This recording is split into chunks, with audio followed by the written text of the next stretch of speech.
Welcome back, or just welcome. I'm Lizzie Frizzle, and this is the Recap Corner. I was worried to start watching this episode of Farmer Wants a Wife because we were coming off a season high from the episode prior. And yeah, maybe the show's not the most exciting, and maybe this episode is a step down from the greatness that was the one before it, but for me, Farmer Wants a Wife is still continuing to deliver entertaining, funny television. Today, we're talking about Season 1, Episode 4, called You Can't Have Your Cake and Eat It Too. In it, everyone heads back to their respective farms for solo dates, chores, eliminations, and castrations. The women heading to Oklahoma with Landon are also in store for some rain. The first the area has seen in 70 days. Could it be a good omen before Landon's one-on-one date with Kylie? As we learned in the trailer for this episode, Landon and Kylie's date is at an axe-throwing bar. As they drive there, Jennifer Nettles explains that Landon is the most remote farmer.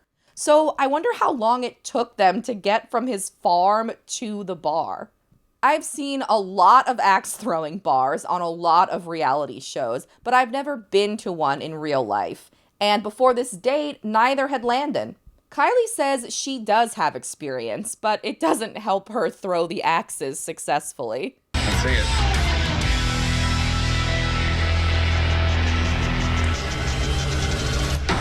Landon, the greenhorn, does hit a bullseye on what appears to be his first throw. Initially, I thought that made sense because he's a farmer, so he probably uses axes in his daily work.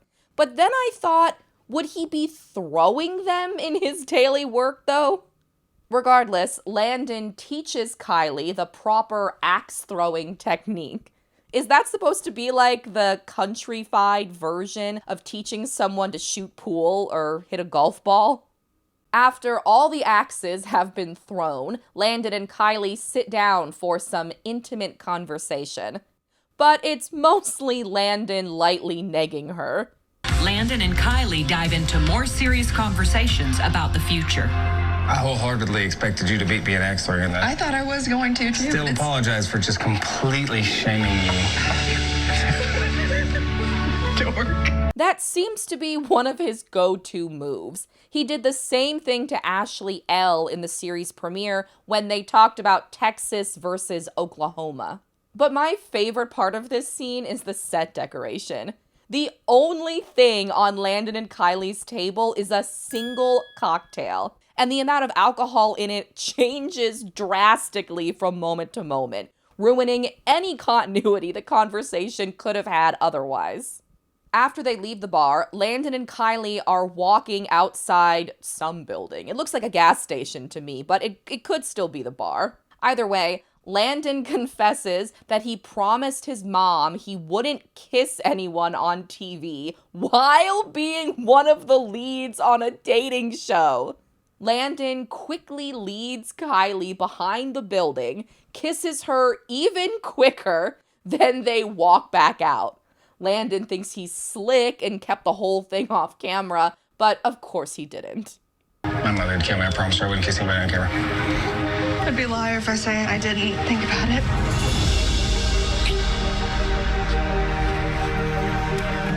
She's great. In Tennessee, it's time for Alan and Kelsey's one-on-one date. Fishing. Kelsey uses a purple fishing rod, and I really want to know if production provided it or if it was Alan's ex-wife's. This part of the date is not very eventful. Kelsey does catch her very first fish, though, which I think is cool, because it's really exciting to do something new. Mostly, though, we hear Kelsey's concerns about Alan's lack of emotional availability. She says she comes from a broken home and worries that Alan's inability to communicate will prevent them from forming a healthy relationship. I am so hung up on Kelsey's use of the phrase broken home because it struck me as so dated. In the scene prior, Landon calls Kylie a career girl, and I had the same reaction. Someone in production needs to start providing this cast with thesauruses, or at the very least, internet access. As Alan and Kelsey leave the fishing pond, Alan is startled by a snake the editors try to trick you into thinking is a rattlesnake. It's not. Oh my gosh. Holy fudge.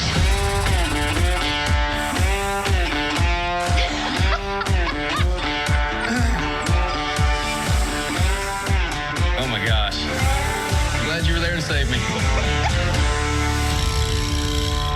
Later, it's time for the intimate conversation portion of the date.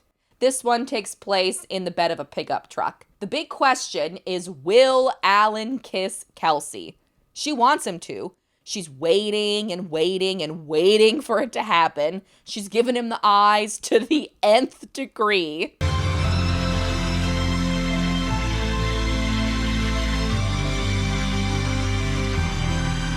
Suddenly, Alan starts talking about vulnerability, and you think it's gonna happen. But instead, he just compliments Kelsey's smile and her positive attitude. I told you I was trying to work on expressing my feelings, and so I do want to tell you that, your smile, I just want you to know that I do notice that, and I appreciate that from you. The kiss doesn't happen, and as the date ends, Alan tells the camera that he likes to move slow.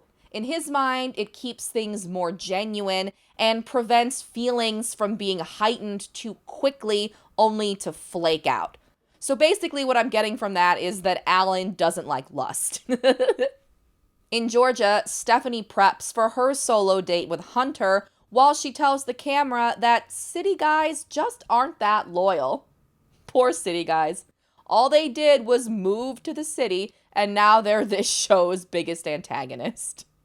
Hunter takes Stephanie to a local bar he says is filled with his friends and co-workers. Sounds super intimidating, but Stephanie seems to charm them all. As Hunter promised when he asked Stephanie on this date at the end of last episode, it ends with some time spent on the dance floor. They two-step together, and I gotta say, they both are good dancers. It's hard to believe that they had never danced together prior to this scene.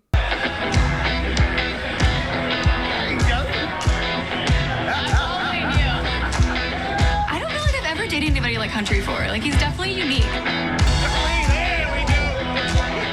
I don't know that the date could have gone much better. What's my heart saying right now? At the very end of the date, as Hunter situates Stephanie in the car, he gives her a quick kiss. It kind of seems like Hunter is also nervous to kiss people on camera, but at least he didn't make her walk behind a gas station to do it. The final solo date is Ryan and Lily's. He takes her horseback riding since she's his resident horse girl. It was impressive to watch two people who are good at riding horses ride horses. But the date isn't all great.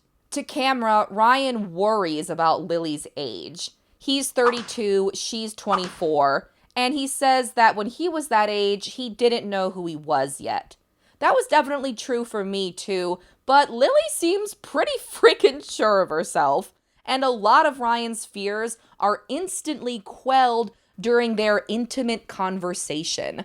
They drink champagne in a woodsy clearing while Lily discusses not feeling close to either of her parents. For Ryan's part, he shares a deeply personal and very sad story about his older brother, who was born at 24 weeks and eventually passed away when he was 9 and Ryan was 7. After sharing so much, Jennifer Nettles says the only way their date can end is with a kiss. But to me, it kind of looks like Ryan is just whispering something in Lily's ear. Thank you, kind sir.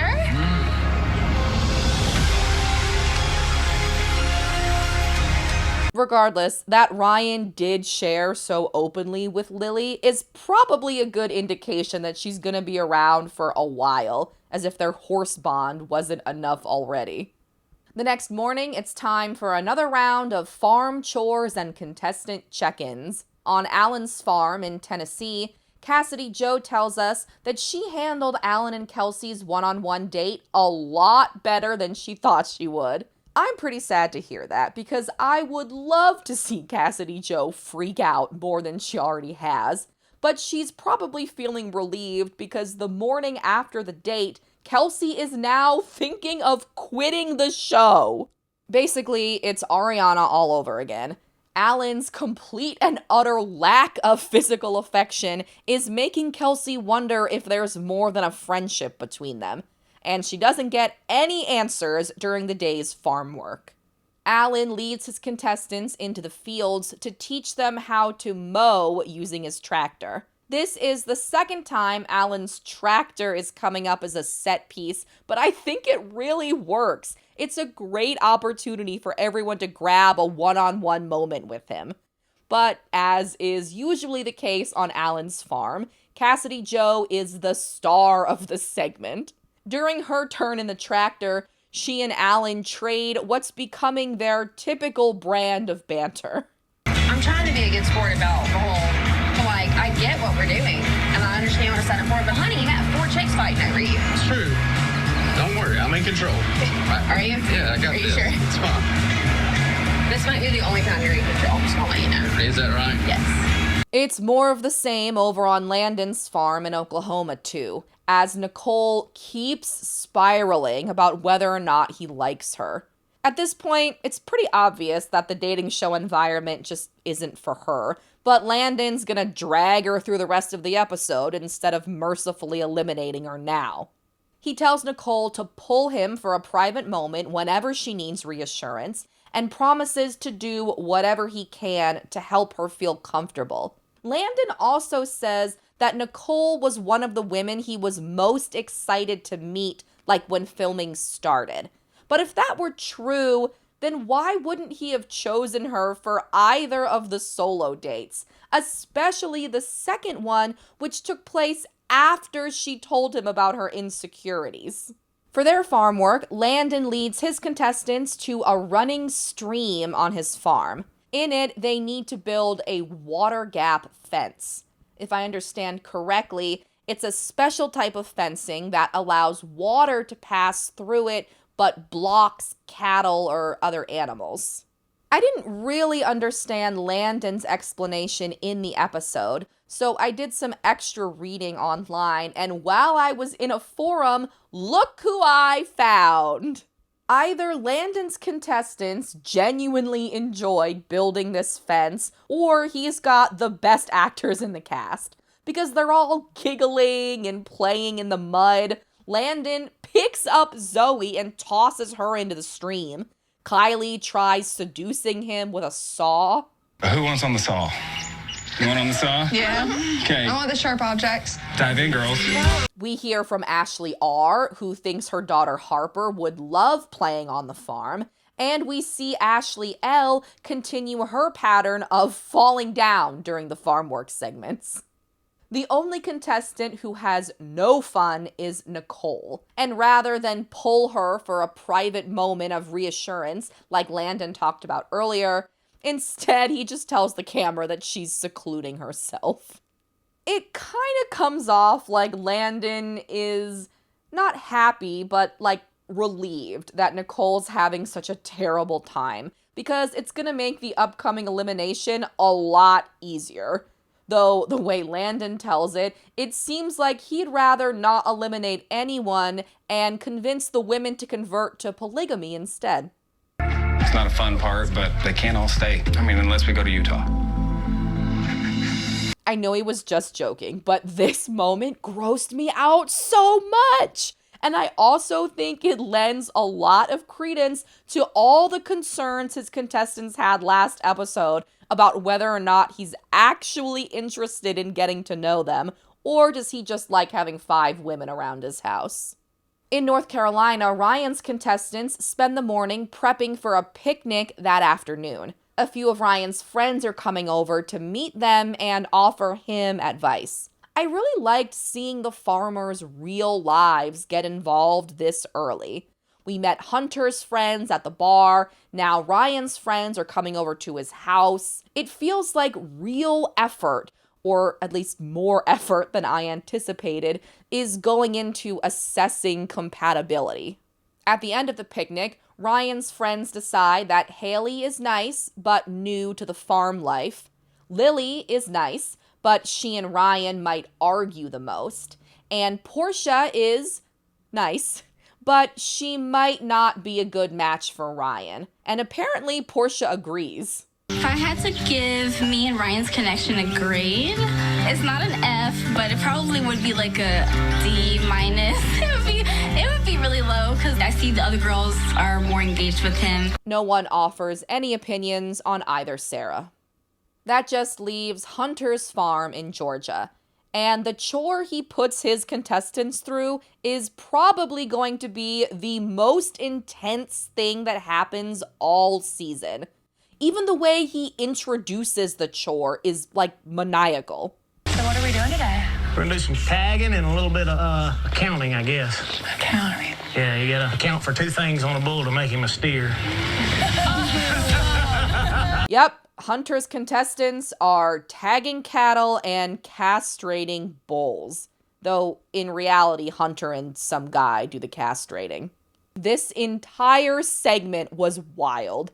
I'm going to talk about it briefly now. If you don't want to engage with the castration section of the video, head to the timestamp on screen. And if you can't see the screen, skip ahead about a minute. I can't say an exact time because I'm trying to be less rigidly scripted with this video series, but a minute should be safe. So obviously, we, the audience, don't see the actual castration, but we do see the tool Hunter uses, and we see the bull it's happening to get tied down. Also, most of the contestants do watch it happen up close. And if you're Megan, you have to carry a testicle to a bucket across the pen. For all I know, all the women had to carry a testicle eventually. But I'm eternally grateful the editors only showed us once. After all the castrations, it's time to tag cattle, and the women do participate in this, both in the actual tagging and in wrestling cows to the ground beforehand. Of all Hunter's contestants, Devon seems especially overwhelmed by this entire experience. I think it could be the start of an arc about her not being right for farm life. But honestly, I can't blame her. I was also very overwhelmed by aspects of this segment.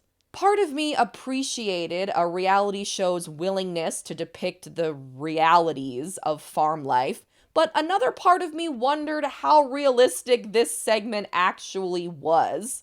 I don't know enough, or anything, about farm life to answer my own questions. But if I found out months from now that this entire scene was exaggerated for TV, I wouldn't be surprised. One thing I definitely know producers encouraged is that after the work was done, Hunter treated his contestants to calf fries, the day's testicle haul fried up into bite-sized snacks. Surprisingly, every single woman loves the nuts. Not even in interviews does anyone admit to being grossed out. I don't want to like it. I know. I'm not mad at this. I really loved the nuts. I think they need some sweet chili sauce, but those were tasty. Ball's dropping. Megan even says that seeing Hunter in his element, snipping the balls off bulls and frying them up, only made her like him more. So you can imagine she's extra pissed when he doesn't eliminate anyone later that night. Alan also doesn't eliminate anyone in this episode, but that doesn't stop the drama on his farm. Last time, Landon's contestants confronted him about not being attentive or affectionate enough. This time, it's Alan's group that gets frustrated. We know he's afraid to upset anyone by showing more affection or favoritism, as he calls it, to certain contestants, but the women are ready to know who he likes and how he feels so they can start to figure out where they stand. Clearly, there's tension between Alan and his contestants, but he tries so hard to just get through the group dinner anyway. eventually decisions do have to be made. Yep. And we're women, so like a big thing is showing affection. It's hard for me to show affection or whatever for fear of upsetting another, you know? Well, if everybody's good to stay, then I guess that settles that, right? Thank goodness for Cassidy Joe, the person in this cast most dedicated, whether she realizes it or not, to making memorable reality television. As Alan tries to continue the dinner, Cassidy Joe pulls him for a private talk after the non-elimination. She tries to corner him into admitting he's not over his ex-wife, the same way a mom might try to trick her toddler into admitting they're lying. I want to know, like, are you ready for this? Yeah. What are you ready for? A wife, to have that partnership again and to, Instead of getting the reassurance she wants, at least initially, Cassidy Joe annoys Alan because apparently she's asked this same question about his ex-wife over and over again. Though this is only the second time we're seeing her ask, and the first time was right after she found out about the divorce. It really seems like Alan and Cassidy Joe are about to start arguing, like for real. But instead, it turns into a hug. And then somehow it turns into Alan's first kiss, if you can call it that. I'm sorry I take things slow. Don't attack me like that. Don't give him It's that all bit. fine. It's all good. Give me a good hug. Just relax. Just relax. I am hugging you. Here. There. Now relax. So the kiss, if you can call it that, was obviously more about Alan wanting to end the conversation than him feeling affection in the moment for Cassidy Joe. But she doesn't care. She's thrilled. Either Alan is like the best kisser in the galaxy, or Cassidy Joe is that starved for affection. Whichever, Alan picked the worst possible person to kiss if his goal is to not heighten feelings too quickly. I feel better. Let's go inside. All right. You really kissed me. My heart's racing. But the worst decision for Alan is the best decision for reality TV. And I can't wait until next episode when Cassidy Joe inevitably tells all the contestants about a wildly different kiss than the one we saw. In North Carolina, at Ryan's elimination, he invites his contestants to join him around a bonfire, but it doesn't last long. And I mean, I'm trying to genuinely connect, and I'm smitten with mostly like all of you. It's just trying to. You said most. Right, you can't have your cake and eat it too. You can't date 5 girls at the same time. Well, I mean, I understand. I actually want to interrupt. Can I pull you for a second? Yes, Okay. yes, you can. In their first one-on-one conversation since arriving on the farm, Portia confronts Ryan about his clear lack of interest in her. He admits that he doesn't think they connect, but was unsure how to handle it. Then he eliminates her. But really, Portia rightfully leaves after realizing Ryan's been wasting her time. I wish we'd gotten to see more of Portia, at least enough to understand why she and Ryan were such a bad match.